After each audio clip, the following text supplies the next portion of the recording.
Hello, welcome back to our YouTube channel. അപ്പം ഞങ്ങളും അവസാനം ട്രൈ ചെയ്തു നമ്മുടെ വാട്ടർ ക്യാൻഡിൽ. നമ്മുടെ തിരിൻ്റെ ആവശ്യമൊന്നും ഇല്ലാണ്ട് വീട്ടിലുള്ള സാധാരണ സാധനങ്ങളൊക്കെ വെച്ചിട്ട് നമുക്ക് ഉണ്ടാക്കാൻ പറ്റുന്ന ഒരു വാട്ടർ ക്യാൻഡിലാണ് നമ്മൾ ഇവിടെ ഒന്ന് ഉണ്ടാക്കി നോക്കാൻ പോകുന്നത്. അപ്പോൾ ആദ്യമായിട്ട് വൃത്തിയാക്കിയ ഗ്ലാസ്സിലോട്ട് ഒരല്പ അരി നമ്മൾ ഇടണം.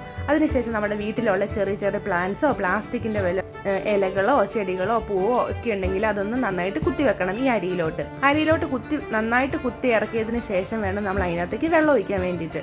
ഈ വെള്ളം നമ്മൾ നികത്തി ഒഴിക്കാൻ പാടില്ല, ഒരല്പം വിട്ട് വേണം ഒഴിക്കാൻ വേണ്ടിയിട്ട്. ഇപ്പം ഞാനിവിടെ ഒഴിച്ചിരിക്കുന്നതിൽ നന്നായിട്ട് ഫുൾ കവർ ചെയ്തിട്ടുണ്ട്. അപ്പോൾ അത് ഞാൻ കുറച്ചെടുത്ത് മാറ്റിയിട്ടുണ്ടായിരുന്നു. അപ്പം നിങ്ങൾ ഒഴിക്കുമ്പോൾ അതൊന്ന് സൂക്ഷിക്കണം. നമ്മുടെ എണ്ണ നമുക്ക് ഒഴിച്ചു കൊടുക്കാവുന്നതാണ്. ഇതിന് നിറയെ കവിയത്തക്ക രീതിയിൽ എണ്ണ ഒഴിക്കുന്നത് നല്ലതായിരിക്കും. പിന്നെ നമ്മുടെ വീട്ടിലുള്ള ഇയർബഡ്സ് ആണ് നമ്മൾ ഉപയോഗിക്കുന്നത്.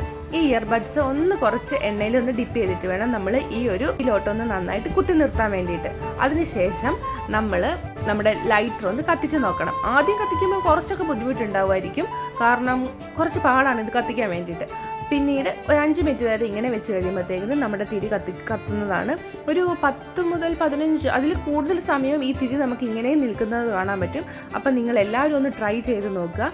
ഇപ്പോൾ പിള്ളേർക്ക് സ്കൂളൊക്കെ അടച്ചിരിക്കുന്ന സമയമാണല്ലോ, അപ്പോൾ വെക്കേഷൻ ആക്ടിവിറ്റി ഒക്കെ ആയിട്ട് നമുക്ക് ഈ ഒരു വാട്ടർ ക്യാൻഡിൽ ഒന്ന് ഉണ്ടാക്കി നോക്കാൻ പറ്റും. പക്ഷേ പ്രത്യേകം ശ്രദ്ധിക്കണം, കൈയൊന്നും പൊള്ളാൻ പാടില്ല പിള്ളേരുടെ. അപ്പം നിങ്ങൾ എപ്പോഴും കൂടെ തന്നെ ഉണ്ടാവണം. അപ്പോൾ ഇത് നോക്കി നിങ്ങൾക്ക് ഉണ്ടാക്കിയിട്ട് നിങ്ങളുടെ അഭിപ്രായങ്ങളൊക്കെ നമ്മുടെ കമൻറ്റ് ബോക്സിൽ പറയാവുന്നതാണ്. Okay, bye. Thank you for watching.